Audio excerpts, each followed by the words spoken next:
దూషించే వారిని సైతం ప్రేమించే ఉన్నత నైజం, దేశంకై ప్రార్థించేది క్రైస్తవ్యం. దూషించే వారిని సైతం ప్రేమించే ఉన్నత నైజం, దేశంకై ప్రార్థించేది క్రైస్తవ్యం. మతం కాదిది సన్మార్గం, క్రీస్తు నేర్పిన సౌశీల్యం.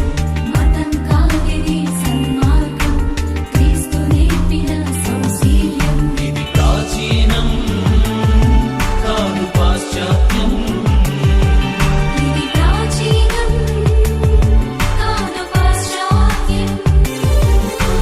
క్రైస్తవులం మేము భాగ్యవంతులం, ఏక మనసుతో దేవుని పని చేసేదం.